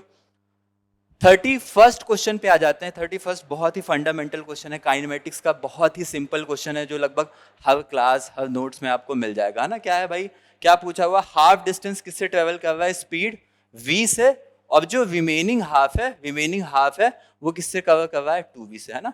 तो v एवरेज पूछा हुआ था, हम v एवरेज सिंपली लिख सकते हैं, क्या होता है ये 2v1 v2 upon v1 plus v2, clear है। सिंपली यहाँ पे हम कुछ नहीं करेंगे, वैल्यूज डाल देंगे, 2 इंटू क्या था, पहला हाफ किससे चल रहा था, v से, इंटू सेकेंड हाफ किससे चल रहा था, 2v से, है ना। तो ये 2v आ गया, और नीचे v1 प्लस v2 क्या हो गया, 3v हो गया। तो अपना आंसर क्या आ गया, बेसिकली हमारे पास 4v/3, ठीक है। एक v एक 20 से कट गया, तो आंसर हमारा क्या आ गया, 4v/3, ठीक है। तो ये ऑप्शन करेक्ट है, बहुत सिंपल क्वेश्चन है, ठीक है 31st। 32nd देख लेते हैं, 32nd देख लेते हैं क्या बोल रहा है भाई 32nd में कि the potential energy of a long spring when stretched by 2 centimetre is U, है ना। तो बेसिकली हमसे ये बोला है कि हाफ के इंटू बेसिकली 2 स्क्वायर, है ना, इक्वल्स टू क्या है यू बोल रहा है ना। दोनों चीज सेंटीमीटर में है, दोनों चीज हमारे यहाँ पे सेंटीमीटर में है, इसलिए मैं डायरेक्ट ऐसे 2 लिख रहा हूँ क्योंकि हमको अल्टीमेटली रेशियोज ही देखने हैं, तो वो तो कैंसल आउट हो जाएगा। ठीक है, ये बात हमें समझ में आ गई। ठीक है, तो हाफ के x square equals to U बोल रहा है, जो कि एक्स यहाँ पे क्या है 2 है। फिर बोला if the spring is stretch by 8 centimetre, है ना। अब एक अगला केस है जहां पे स्प्रिंग को कितना स्ट्रेच कर दिया गया, हाफ के इंटू 8 स्क्वायर। ठीक है, तो यहाँ पे बताना है कि u डैश कितना होगा, हमें क्या बताना है कि u डैश कितना होगा। ठीक है, u डैश तो बेसिकली x को हम कितने टाइम्स इंक्रीज कर रहे हैं, हम x को कितना कर रहे हैं, बेसिकली हम x को 4x कर रहे हैं, 2 से हम 8 जा रहे हैं, तो मतलब x को 4x कर रहे हैं, है ना। और यहाँ पे देखिए जो बेसिकली u होता है वो x स्क्वायर के प्रोपोर्शनल होता है, तो अगर हमने x को 4x कर दिया है तो u बेसिकली u हमारा कितना हो जाएगा, u से 4 टाइम्स हुआ है तो क्या हो जाएगा 4 का स्क्वायर। ठीक है, तो that will be 16u, u dash क्या हो जाएगा हमारा 16u, है। तो इसका करेक्ट ऑप्शन क्या हो जाएगा, थर्ड ऑप्शन। ठीक है, स्प्रिंग की लेंथ आपने 4 टाइम्स कर दी, तो बेसिकली जो एनर्जी है वो कितने टाइम्स हो गई, 16 टाइम्स हो गई। क्लियर है ये, चलो बहुत बढ़िया, है ना। 33 देख लेते हैं, the amount of energy required to form a soap bubble, है ना। यहाँ पे ध्यान देने वाली बात है कि हमसे बबल बोल रहा है ना कि ड्रॉप बोल रहा है ना, और बबल बोल रहा है तो इसका मतलब क्या होगा, एक इसकी अंदर सरफेस होगी और एक इसके बाहर सरफेस होगी, ये बात क्लियर है। ठीक है, और रेडियस इसका दिया हुआ है। ठीक है, form a soap solution is nearly, है ना, एनर्जी पूछ रहा है ना कि अमाउंट ऑफ एनर्जी, तो यू एनर्जी रिक्वायर्ड कितनी होगी, basically surface tension into surface area. ठीक है, सरफेस एरिया कितना हो जाएगा हमारा, basically 2 times of 4 pi are square. ये क्लियर है, सरफेस एरिया कितना हो जाएगा 2 times of 4 pi are square, क्योंकि 2 सरफेसेस होंगी, है ना, बबल में 2 सरफेसेस होंगी। ठीक है, हम कुछ नहीं इसमें बस वैल्यूज डालनी है। सरफेस टेंशन कितना दिया हुआ है, बेसिकली 0.03 दिया हुआ है। ठीक है, इनटू बेसिकली क्या करना है, 8 हो गया, ये 8 इंटू 3.14, है ना, 3.14 इंटू आर स्क्वायर। आर कितना है अपना 2 सेंटीमीटर, तो इसको मैं बेसिकली 2 स्क्वायर कर लेता हूँ, इसके साथ में 10 की पावर -4 को क्या कर देता हूँ, मल्टीप्लाई कर देता हूँ, है ना। तो इसको अपन सॉल्व कर लेंगे, तो जो इसका आंसर आएगा, उसका आंसर क्या आएगा, सिंपली कुछ नहीं, आपको थोड़ा सा इसमें कैलकुलेशन करनी पड़ेगी, है ना। तो ये सिंपल सा आंसर है ना, सिंपल सा आंसर है, आप इसको सॉल्व कर लीजिए तो आपका आंसर आ जाएगा बेसिकली सेकेंड ऑप्शन, 3.01 इंटू 10 की पावर -4 जूल। क्लियर है बच्चों, ठीक है, बहुत बढ़िया, है ना। ठीक है, 34th पे आ जाते हैं। 34th क्या बोला कि 2 bodies of mass m and 9m are placed at a distance r। ठीक है, the gravitational potential on the line joining the bodies where the gravitational field equals 0 will be, है ना।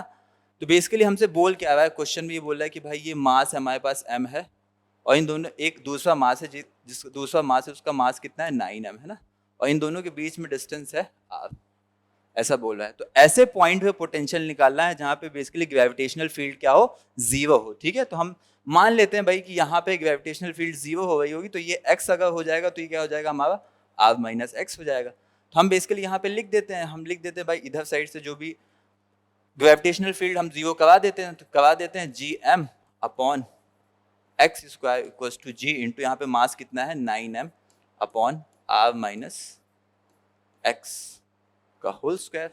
ठीक है, तो यहाँ से gm चला गया। ठीक है, तो इधर साइड क्या आ गया, बेसिकली r माइनस एक्स का whole square upon x square will be यहाँ पे 9 आ गया, है ना। तो इसका अंडर रूट ले लेंगे दोनों साइड, तो क्या हो जाएगा, simply r minus x upon x equals to 3 हो जाएगा, है ना। तो बेसिकली x की वैल्यू हमारे पास यहाँ से क्या आ जाएगी, r/4 आ जाएगी। ठीक है, तो x की वैल्यू क्या आ जाएगी हमारे पास, r/4 आ गई है, तो इसकी r माइनस एक्स की वैल्यू क्या हो जाएगी हमारे पास 3r/4, है ना। अब दोनों डिस्टेंसेस मिल गई तो हम पोटेंशियल लिख देते हैं, हम भाई छोटे मास की वजह से पोटेंशियल लिखते हैं, तो कितना हो जाएगा -gm अपॉन r/4। ठीक है, प्लस करेंगे बड़े वाले मास की वजह से पोटेंशियल, तो कितना हो जाएगा minus times of g into 9m upon उसका डिस्टेंस क्या हो जाएगा, ये बेसिकली 3r/4, है ना। इसको अगर अपन सॉल्व कर लेंगे, तो हमको आंसर मिल जाएगा बेसिकली -16 gm/r। ठीक है, क्लियर है, बहुत सिंपल सा क्वेश्चन है, थोड़ी सी कैलकुलेशन है बट बहुत सिंपल, बहुत फंडामेंटल क्वेश्चन है ना। जिन बच्चों ने आराम से सॉल्व किया होगा तो इनका आंसर जरूर आया होगा, है ना। ठीक है, 34 हो गया। 35 देख लेते हैं अपन। 35 क्या बोला हुआ है कि basically E dot D S zero बोला हुआ है, तो मतलब E dot D S zero बोला हुआ है तो हमको समझ जाते हैं क्यू इनक्लोज्ड क्या है। बेसिकली क्यू इनक्लोज्ड है जीरो, हम ये स्टेटमेंट यहाँ से बोल सकते हैं, है ना। अब इसके बाद बताना है ना, the magnitude of electric field on the surface is constant, तो ये ऑप्शन तो गलत हो गया। ठीक है, all the charges must be necessarily inside the surface, ऐसा है नहीं, ऐसा नहीं, चार्जेस जरूरी नहीं कि अंदर, चार्जेस बाहर भी हो सकते हैं, है ना। बट जो बाहर चार्ज रखा होगा उसकी वजह से फ्लक्स एक भी आएगा नहीं, क्योंकि इलेक्ट्रिक फील्ड लाइंस आएंगी एक सरफेस पे और दूसरे सरफेस से क्या निकल जाएंगे, तो उनकी वजह से कोई फ्लक्स आएगा नहीं, है ना। तो ये ऑप्शन क्या हो गया, ये गलत हो गया। The electric field inside the surface is necessarily uniform, तो ये ऑप्शन भी गलत हो गया। तो ये ऑप्शन, फोर्थ ऑप्शन करेक्ट होगा। इसको हम पढ़ भी लेते हैं, क्या लिखा हुआ है कि number of flux lines entering the surface must be equal to the number of flux lines leaving, है ना। बहुत सिंपल स्टेटमेंट है, हमको पता है कि भाई E dot D S zero है, मतलब फ्लक्स जीरो है। इसका मतलब क्या होगा, जितनी भी फील्ड लाइंस अंदर आ रही उतनी ही फील्ड लाइंस क्या होंगी, बाहर जा रही होंगी। ठीक है, तो इसका क्या हो गया, फोर्थ ऑप्शन हो गया।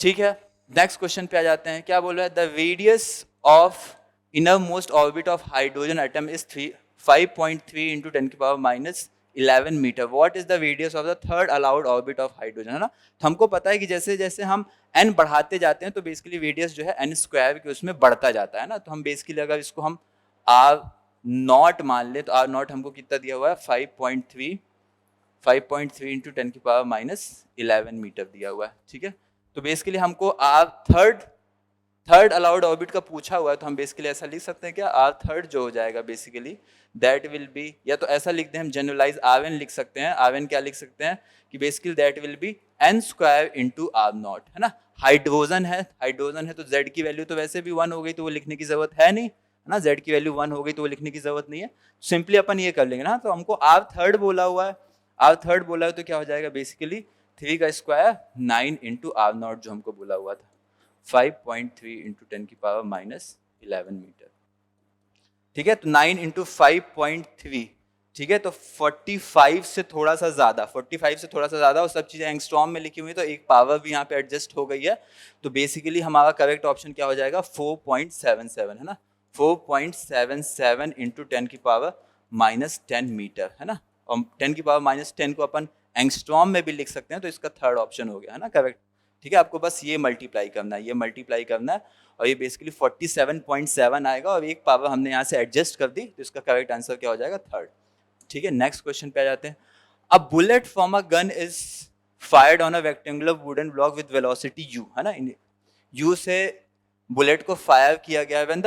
when the bullet travels 24 centimeter through the block along its length, horizontal velocity of bullet becomes u/3, then it further penetrates into the block in the same direction before coming to rest exactly at the other end, है ना। Basically ऐसा block है ना, तो यहाँ पे जब bullet थी अंदर जा रही थी तो इसकी वेलोसिटी u थी, है ना। तो ये बेसिकली इसने यहाँ पे अंदर जो है 24 सेंटीमीटर ये ट्रेवल किया, और इस पॉइंट पे इसकी वेलोसिटी कितनी हो गई, u/3 हो गई, है ना। और ये बोल रहा है कि थोड़ा सा और पेनिट्रेट करेगी, और एग्जैक्टली एंड पे यहाँ पे इसकी वेलोसिटी u क्या हो जाएगी, ये बेसिकली वेलोसिटी हमारी क्या हो जाएगी, यहाँ पे u क्या हो जाएगा, 0 हो जाएगा, है ना। तो ये पूछ रहा है कि लेंथ ऑफ द, क्या पूछ रहा है हमको, total length of the block पूछ रहा है ना। तो हमको पता है कि बुलेट जैसे ही ब्लॉक के अंदर जाएगी तो एक कांस्टेंट बेसिकली उसको फोर्स अपोज करेगा, तो इसका मतलब क्या होगा, कांस्टेंट एक्सेलरेशन लग रहा होगा उस पर, है ना। तो इसको दो तरीके से, इसको हम एनर्जी इक्वेट करा के भी कर सकते हैं, और बाकी बेसिक हम काइनेमेटिक्स की इक्वेशन लगा के भी कर सकते हैं ना। तो इसको हम कर लेते हैं। तो भाई हम देख लेते हैं कि भाई जो ये एक्सेलरेशन इधर साइड जो प्रोवाइड कर रहा होगा, जो अपोजिंग एक्सेलरेशन जो प्रोवाइड कर रहा होगा, वो कितना हम कैसे निकालेंगे। हमको पता है कि v square minus u square equals to 2as। ठीक है, तो यहाँ पे हमको फाइनल हमको पता है कितनी वेलोसिटी हो गई है, फाइनल u/3 हो गई है, ठीक है। u/3 का स्क्वायर माइनस इनिशियल तो u ही थी, तो u square equals to 2 into a into ये क्या हो गया, 24 सेंटीमीटर। ठीक है, बात समझ में आई। तो यहाँ से हम वैल्यू निकालेंगे तो ये क्या हो जाएगा, बेसिकली हमारा ये हो जाएगा 8 u स्क्वायर अपॉन 9।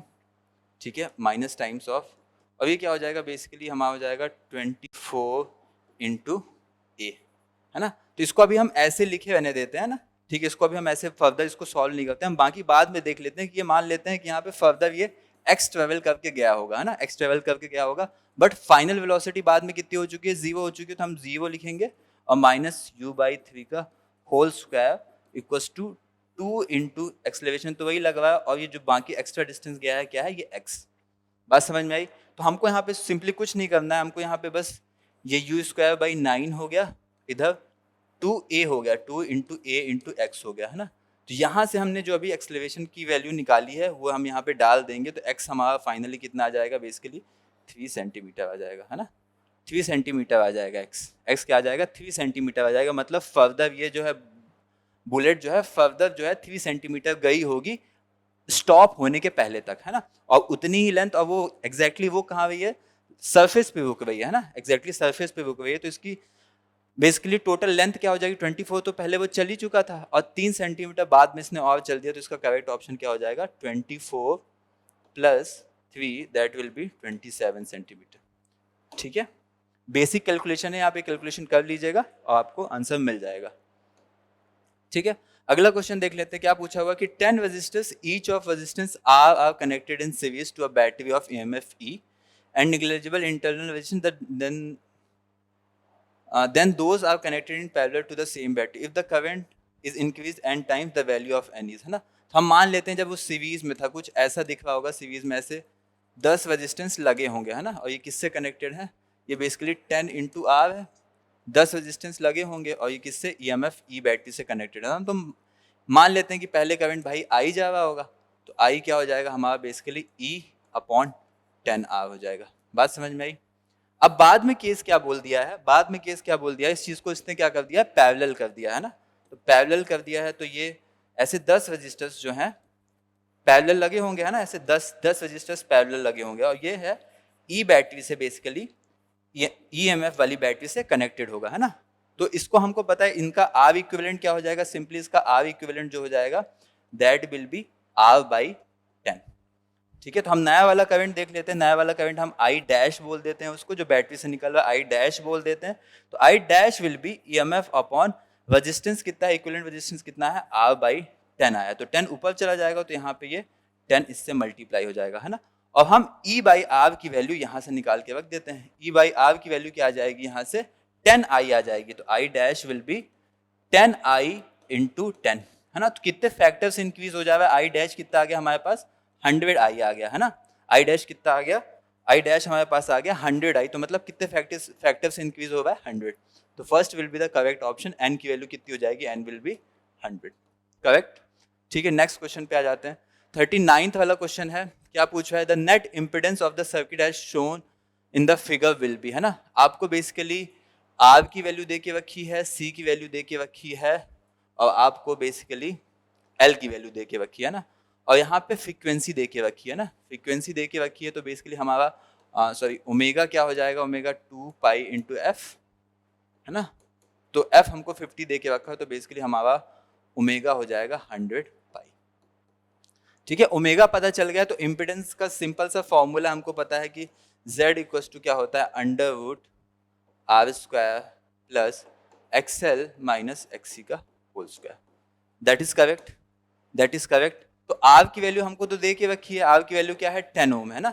सिंपली आप XL और XC की वैल्यू कैसे निकालेंगे, तो आप एक काम कीजिएगा, ये फॉर्मूला यूज करने के पहले आप सिंपली पहले XL और XC दोनों की वैल्यू निकाल लीजिएगा, है ना। XL क्या हो जाएगा, हमको पता है XL क्या होता है, ω/L होता है, और XC क्या होता है, XC होता है 1/ωc। ठीक है, तो ये वैल्यूज आप निकाल लेंगे, तो इसका आंसर आ जाएगा बेसिकली आपका √ में 125 ऐसा कुछ आता है। ठीक है, तो दैट विल बी 5√5, है ना। सिंपल कैलकुलेशन है, आप XL और XC की वैल्यूज निकाल लेंगे तो ये चीजें क्लियर हो जाएंगी। ठीक है, बात समझ में आ रही है। 40th क्वेश्चन पे आ जाता है ना, लॉजिक गेट्स के ऊपर क्वेश्चन आया हुआ है, लॉजिक गेट्स के ऊपर क्वेश्चन आया हुआ है, तो क्या बोला हुआ है, बेसिकली हमको आउटपुट बताना है, वाई आउटपुट बताना है ना। तो देखिए यहाँ पे नॉट गेट लगा हुआ है, ये कैसा गेट है, नॉट गेट है, और ये कैसा गेट है, नैंड गेट है ना।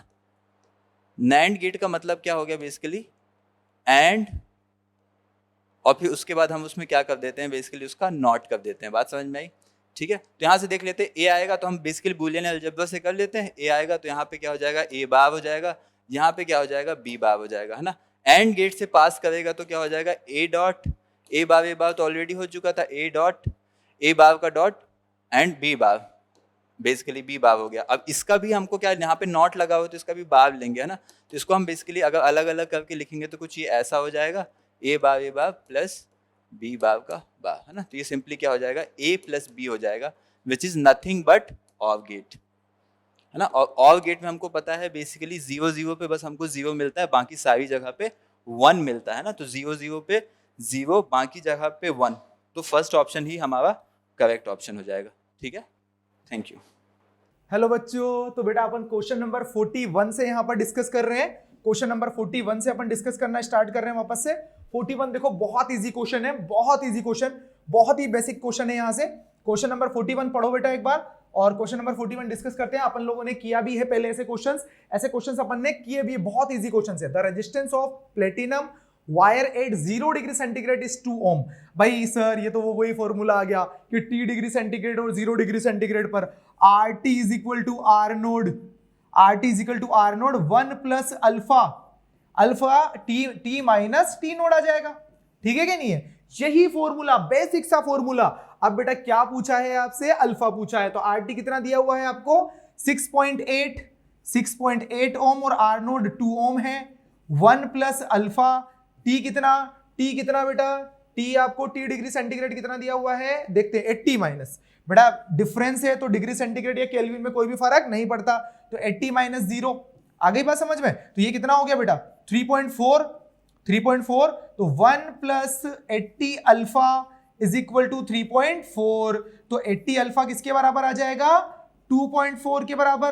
तो अल्फा कितनी किसके बराबर आ जाएगा, 2.4 अपॉन में 80। अगर आप इसको सॉल्व करोगे तो आप यहां तक पहुंच जाओगे 3 इंटू 10 टू द पावर -2 पर डिग्री सेंटीग्रेड, ठीक है ना। बहुत इजी क्वेश्चन, बहुत ही बढ़िया बेसिक सा क्वेश्चन।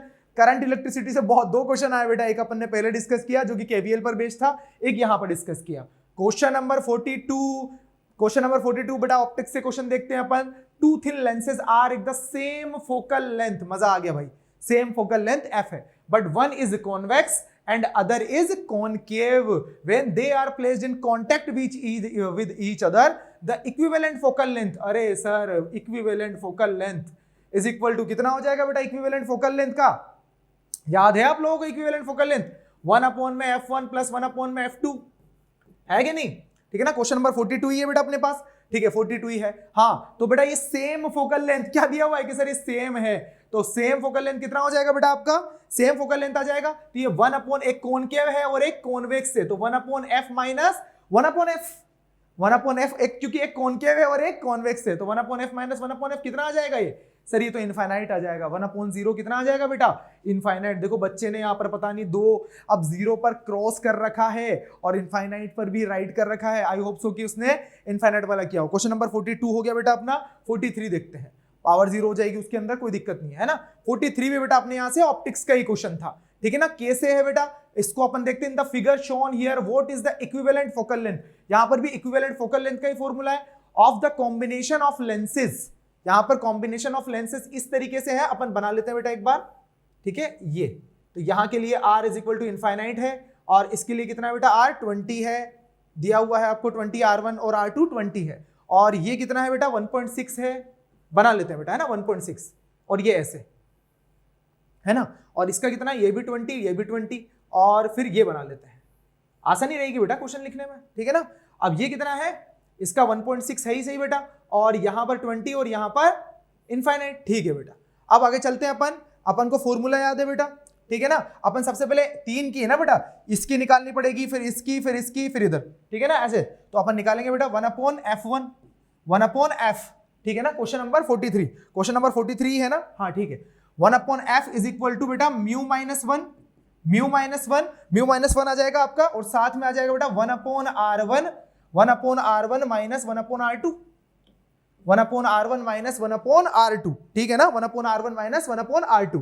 अब म्यू कितना है बेटा, यहाँ पर म्यू है आपका 1.6 माइनस 1 अपॉन r1 कितना है बेटा, 1 अपॉन इनफाइनाइट माइनस 1 अपॉन में 20, तो ये सॉल्व होकर कितना आ रहा है बेटा 1 अपॉन में f1, अगर 1 अपॉन में f1 की बात करें तो कितना सोल्व होकर आ रहा है, माइनस में 3 अपॉन में 100, माइनस में 3 अपॉन में 100। ध्यान से देखना बेटा क्वेश्चन। अब सिमिलरली 1 अपॉन f2 अपन बात करेंगे, f2 की बात करेंगे तो म्यू माइनस 1, म्यू कितना है सर, इसके लिए म्यू है 1.5, इसके लिए म्यू कितना है 1.5 है, तो 1.5 माइनस 1 इज इक्वल 1.5 माइनस 1, और ये बेटा 1 upon r1 plus 1 upon r2, क्योंकि यहां तो सेम ही है ना, यहां तो प्लस आ जाएगा, ठीक है बेटा, तो यह सेम यहां पर कितना आ जाएगा 1 अपॉन में 20 प्लस 1 अपॉन में 20, ठीक है भाई, 1 अपॉन में 20 प्लस 1 अपॉन में 20, तो ये 2 अपॉन में 20 हो जाएगा, इधर 0.5 है, 0.5 है तो कितना आ जाएगा बेटा 1 अपॉन में 20 आ जाएगा, 1 अपॉन में 20 आ जाएगा। ऐसे सिमिलरली 1 अपॉन f3 सर निकालने की जरूरत नहीं है, आप ये निकाल चुके हो तो ये भी लगभग सेम आएगा, तो माइनस में 3 अपॉन में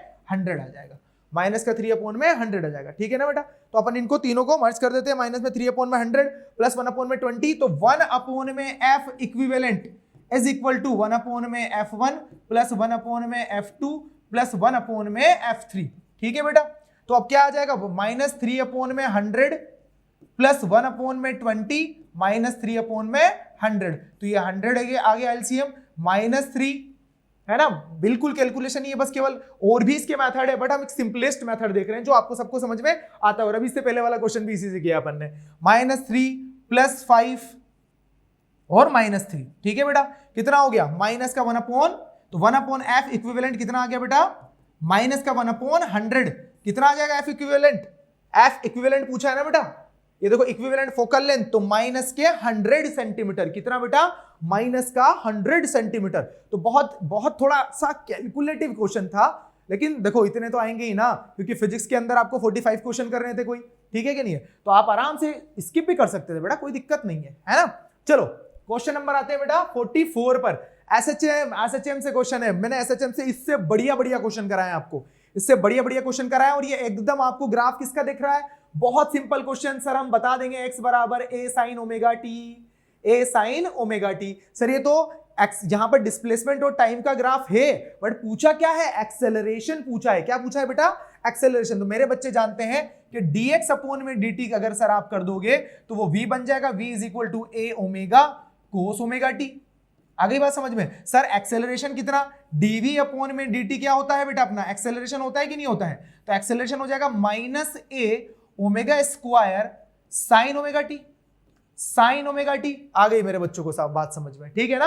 अब यहां पर सर हमें चीजें बताइए, ओमेगा क्या बेटा, t बराबर 2 पाई बाय ओमेगा होता है, तो omega is equal to 2 pi by T हो जाएगा, और टाइम पीरियड कितना है बेटा अपना, टाइम पीरियड यहां पर 8 सेकंड है, तो आप फटाफट से लिखो बेटा, माइनस एम्पलीट्यूड तो 1 है, एम्पलीट्यूड 1 है, देखो यहां से भी बेटा आप सिंपली भी देख सकते थे इसको, बट मैं थोड़ा सा आपको इक्वेशन से बता रहा हूं, आपको ऐसे पता है कि t बराबर 2 पर पूछ रहा है आपसे, क्या पूछ रहा है बेटा, एक्सेलरेशन t बराबर 2 पर, t बराबर 2 पर कहां चला गया बेटा, वो एक्सट्रीम पोजीशन पर, तो वहां से भी आप डायरेक्ट कर सकते थे, बट कनेक्ट हर बच्चे को हो जाए वो जरूरी नहीं था। तो माइनस का 1 ओमेगा कितना बेटा 2 पाई अपॉन में 8 का स्क्वायर, और sign omega t, sine omega, omega कितना बेटा 2 पाई अपॉन में 8, ठीक है ना, ओमेगा कितना बेटा अपना, हाँ साइन 2 पाई अपॉन में 2 पाई अपॉन में 8, और टाइम कितना है बेटा 2 सेकंड, क्योंकि t बराबर 2 सेकंड पे पूछा है अपन से, तो ये 4 बार गया और ये 2, तो यहाँ पाई बाय 2 बचेगा, तो ये माइनस 1 4 पाई स्क्वायर अपॉन में 64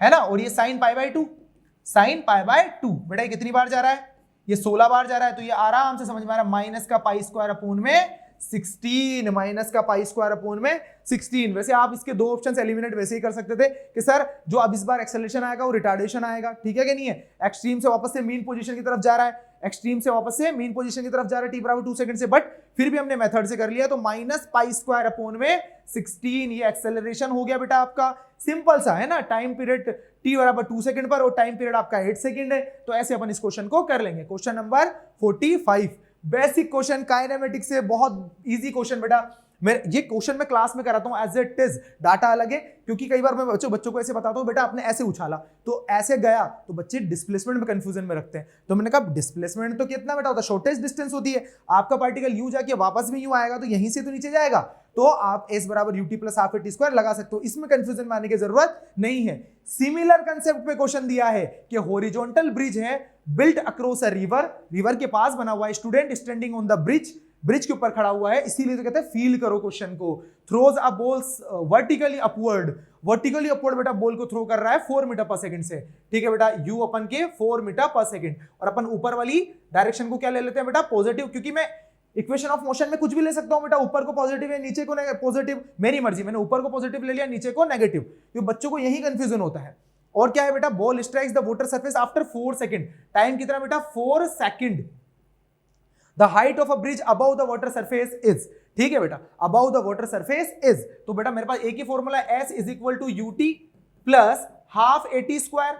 अरे सर बहुत इजी क्वेश्चन है ना सर, S क्या लोगे बेटा, ये ऐसे गया है तो ये नीचे हो रहा है डिस्प्लेसमेंट आपका, तो S माइनस H हो जाएगा, U तो पॉजिटिव है तो 4 इंटू 4 सेकेंड लगे, माइनस G भी किधर लग रहा है नीचे, और नीचे वाले को मैंने क्या लिखा है माइनस, तो माइनस का हाफ और G कितना आ जाएगा बेटा 10 और T स्क्वायर यानी 4 सेकेंड यानी 16, तो कितना आ जाएगा बेटा, ये आ जाएगा 8, और ये minus H is equal to 16 minus 80, तो ये माइनस का H is equal to minus का 64, यानी हाइट कितनी आ गई आपकी 64 मीटर, 64 मीटर। बिल्कुल बेटा, बहुत इजी क्वेश्चन, बहुत इजी क्वेश्चन काइनेमेटिक्स से। इस बार बेटा कह रहा हूं ना, फिजिक्स में कुछ 2-4-5 क्वेश्चन को छोड़ दिया जाए तो पूरा पेपर बहुत इजी था। 2-4-5 क्वेश्चन भी क्यों बोल रहा हूं, क्योंकि वहां पर आपसे वो गलती करवाना चाह रहा था, तो आप गलती कर सकते हो बस, ठीक है। क्वेश्चन नंबर 46, अब ये क्वेश्चन जेईई मेंस 2023 के, अभी हमारे 100 क्वेश्चंस में था जेईई मेंस 2023, 3-4 क्वेश्चन तो एज इट इज आए विदाउट डाटा चेंज करिए, उनमें से एक है, ठीक है ना। अब बेटा आप इस वायर को देखो, इस वायर की वजह से ऐसे जा रहा है बेटा करंट, और पता क्या करना है, थंब की डायरेक्शन ऐसे करंट जैसे जा रहा है, पता ऐसे करना है तो अंदर बेटा ये क्रॉस आएगा, मैग्नेटिक फील्ड की डायरेक्शन ऐसे क्रॉस, इसकी वजह से भी देख लो बेटा, ऐसे पता करना है तो अंदर की तरफ, तो इसकी वजह से भी अंदर की तरफ, ठीक है ना बेटा, ठीक है। इसकी वजह से किधर बेटा, ये देखो बेटा बाहर की तरफ, इसकी वजह से बाहर, ये देखो एरो इधर दिया हुआ है तो इसकी वजह से बाहर की तरफ, ठीक है, तो यानी डॉट आ जाएगा। अब क्या करना है बेटा, अब बस लिख दो, इसकी वजह से कितना हो जाएगा सर, इसकी वजह से होगा म्यू नोड I अपोन में 4 पाई R, mu node I upon में 4 पाई R, ठीक है ना, 4 पाई R, हाँ R आपको दिया हुआ है, ठीक है, 4 पाई R, ठीक है बेटा 4 पाई R। अब ये केवल इसकी वजह से है, इसकी वजह से भी तो आएगा बेटा, इसकी वजह से भी सेम आएगा, दोनों को ऐड कर दें तो ये मल्टीप्लाई बाय 2 हो जाएगा, मल्टीप्लाई बाय 2 इसकी वजह से, और ये क्या है बेटा क्रॉस में है, क्रॉस में है। अब ये सेकंड वाले की वजह से देखते हैं, इसकी वजह से देखते हैं बेटा, डॉट की वजह से, याद है ये क्या आ जाएगा, म्यू नोड I अपोन में 4R, mu node I upon में 4R और डॉट आ जाएगा। अब बेटा नेट किधर आएगा, नीचे पाई भी है, और अगर आप इसको 4 पाई रहने दो 2 रहने दो तो भी कितना आ रहा है बेटा, ये ज्यादा आ रहा है, ये ज्यादा आ रहा है, क्योंकि यहां तो 3.14 और है ना, समझ रहे हो मेरी बात को, तो आप समझ गए, नहीं तो पाई से मल्टीप्लाई डिवाइड करके भी ऐसे थोड़ा बच्चों की तरह भी कर सकते हो, बट मेरे को समझ में आ गया कि सर नेट लिखना है तो ये म्यू नोड I अपोन में 4R, इसको मैंने पहले लिख लिया, डॉट है तो ये माइनस हो जाएगा, minus 2 times of mu node I upon में 4 पाई R, ठीक है ना बेटा। तो कॉमन क्या लिया, देखो हम ऑप्शंस की तरफ जाते हैं, म्यू नोड I अपोन में 4R, mu node I upon में 4R, तो यहां तो कितना बचा 1 माइनस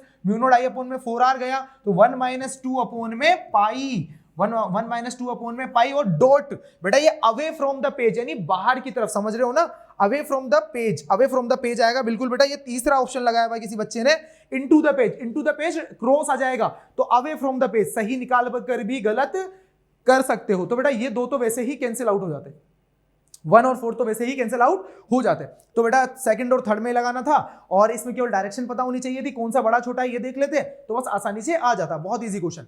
47 ग्रेविटेशन से सैटेलाइट में से क्वेश्चन आना तय है, ये जेईई मेंस ने भी एनटीए में बहुत ऐसे क्वेश्चंस दिए बेटा सैटेलाइट वाले, ठीक है ना। अब अपन को पता है बेटा यहां से satellite is orbiting just about the surface of earth with period t, ठीक है ना। If d is the density of earth and g is the universal gravitational constant of gravitation, the quantity 3 pi upon में gd represent, ठीक है ना बेटा। Question number 47 है ना, क्वेश्चन नंबर 47, ठीक है बेटा, ठीक है ना। तो क्वेश्चन नंबर 47, हाँ तो 47 ऐसे ही है बेटा, यही लिखा 3 pi upon में gd। अब ये क्वेश्चन एकदम मतलब डिट्टो क्वेश्चन है बुक का, ठीक है ना, रेफरेंस बुक का क्वेश्चन है। Time period is equal to कितना होता है बेटा 2 पाई अंडर रूट में gm और r की पावर 3/2, यही होता है। अब इसने टी की फॉर्म में आंसर पूछा है, इतना इजी क्वेश्चन बेटा जिसकी हद नहीं है ना। अब T is equal T square कर दें हम इसको, तो 2 पाई और ये r कहां पर बेटा, r अर्थ सरफेस पर ही है ना, तो r बराबर कैपिटल R है ना, अबोव द थोड़ा सा सरफेस ऑफ अर्थ, ठीक है ना। तो लगभग बराबर है बेटा, ठीक है ना, बराबर अपन ले सकते हैं। तो r की पावर अगर ये स्क्वायर करेंगे तो क्यूब हो जाएगा, और ये g, और बेटा m कितना लिख देंगे 4/3 pi r cube into d, density mass upon volume, mass is equal to density into volume. तो ये g इंटू, अरे बेटा ये भी तो लिखना है 4 पाई स्क्वायर, ठीक है ना, 4/3 पाई आर क्यूब डी। बस ये इतना सा ही करना था, जो उसने बोला वही करना था। ये बेटा 4 से 4 उड़ गया, 1 पाई से 1 पाई उड़ गया, आर क्यूब से आर क्यूब उड़ गया, ये T square is equal to कितना आ रहा है बेटा 3 पाई अपॉन में जी डी। अरे बेटा ऐसा तोहफे में रख कर दिया है क्वेश्चन कि आप बताओ क्या आएगा। तो मेरे बच्चे समझदार हैं, बहुत समझदार हैं, टी स्क्वायर आ जाएगा बेटा, बहुत इजी क्वेश्चन है। 48 पर आते हैं, 48 भी एकदम फॉर्मूला बेस्ड क्वेश्चन है। फॉर्मूला बेस पहले पढ़ते हैं क्वेश्चन को। Wire carrying a current I along the positive x axis.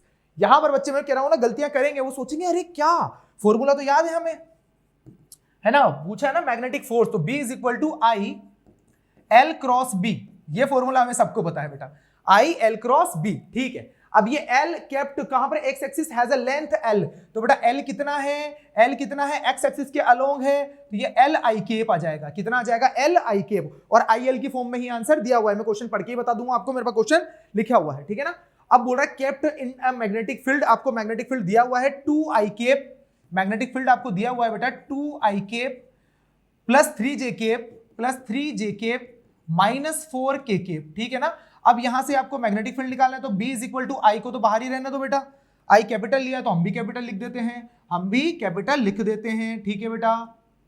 ये I और L क्रॉस B यानी L आई केप, और क्रॉस B कितना बेटा 2 I cap plus 3 J cap minus का 4 के केप, ठीक है बेटा। I cap cross I cap तो 0 हो जाएगा, ठीक है। तो B is equal to I, तो बाहर ये करंट है ना, कंफ्यूज मत होना, आई क्रॉस आई 0 हो जाएगा। अब ये I और J मिलेगा तो कितना हो जाएगा बेटा 3L के केप, और इधर कितना L आई केप और के केप, तो माइनस का है ना, माइनस का आ जाएगा, तो ये माइनस माइनस प्लस हो जाएगा, तो प्लस का 4L जे केप, आई क्रॉस के जे केप हो जाएगा, ठीक है बेटा। अब ये पूछा क्या है इसने, द मैग्नीट्यूड ऑफ, तो मैग्नीट्यूड पूछा है बेटा, तो ये मैग्नीट्यूड निकाल लेंगे अपन इसका, मैग्नेटिक फोर्स का, ठीक है ना, मैग्नेटिक फोर्स का, अच्छा मैग्नेटिक फोर्स का है ना, ठीक है बेटा, मैग्नेटिक फोर्स का है, हाँ मैग्नेटिक फोर्स का है ना बेटा, तो F इज इक्वल टू ना, हाँ मैग्नेटिक फोर्स है ना, F is equal to magnetic force, ठीक है। मैग्नेटिक फोर्स का कितना आ जाएगा मैग्नीट्यूड आ जाएगा बेटा आपका, इसका मैग्नीट्यूड कितना आ जाएगा, के केप की तो आपको पता है मैग्नीट्यूड 1 होता है, तो 3L का स्क्वायर यानी 9L स्क्वायर और 16L स्क्वायर, तो 25L स्क्वायर, तो 25L स्क्वायर का मैग्नीट्यूड कितना आ जाएगा, अंडर रूट में है तो स्क्वायर रूट में है तो 5L, तो 5 टाइम्स ऑफ IL, तो बेटा बिल्कुल जिसने भी लगाया वो सही लगाया, 5 times of IL। Question number 48 हो चुका है हमसे, क्वेश्चन नंबर 49 की तरफ चलते हैं। देखो बेटा डाइपोल से 2 क्वेश्चन आ गए, ठीक है ना, एक टॉर्क वाला वो क्वेश्चन आ गया, तो इलेक्ट्रोस्टैटिक्स में एक अच्छे लेवल के क्वेश्चन थोड़े से पूछे हैं, एकदम स्टार्टिंग से बेसिक क्वेश्चंस नहीं पूछे गए हैं, तो कुछ चैप्टर से तो पूछे जाते ही हैं बेटा।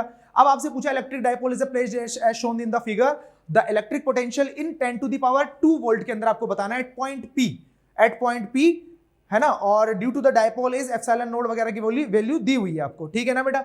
अब देखो बेटा अपन को डाइपोल लिखना है तो किसकी वजह से लिखेंगे, एक बार तो इसकी वजह से, तो इसकी वजह से कितना हो रहा है बेटा के क्यू अपॉन में R कितना बेटा, R कितना 2 आ रहा है, क्योंकि ये पूरा 5 है, ये 3 है, तो ये कितना है 2 सेंटीमीटर है, तो ये 2 सेंटीमीटर यानी 2 × 10⁻², माइनस उसकी वजह से कितना 5 ये और 3 ये 8 हो गया, तो माइनस के क्यू अपॉन में 8 × 10⁻² सेंटीमीटर, ठीक है ना, तो मीटर में कन्वर्ट कर दिया बेटा मैंने इसको, ठीक है। तो ये दोनों लिखने थे, तो के क्यू अपॉन में के क्यू कॉमन ले लो, कितना बचेगा बेटा ये 1 अपॉन में 2 × 10⁻² माइनस 1 अपॉन में 8 × 10⁻², तो बेटा कितना आ जाएगा आपके पास कितना आ जाएगा एलसीएम 8 आ जाएगा, ठीक है ना। 10⁻² को बाहरी कॉमन ले लो, तो के क्यू अपॉन में 10⁻², ये आ जाएगा बेटा आपके पास 8, तो ये 4 - 1 कितना आ जाएगा बेटा 3 बाय 8 और इंटू 10⁻², उसने 10⁻² में ही तो पूछा था मेरे लाडलो,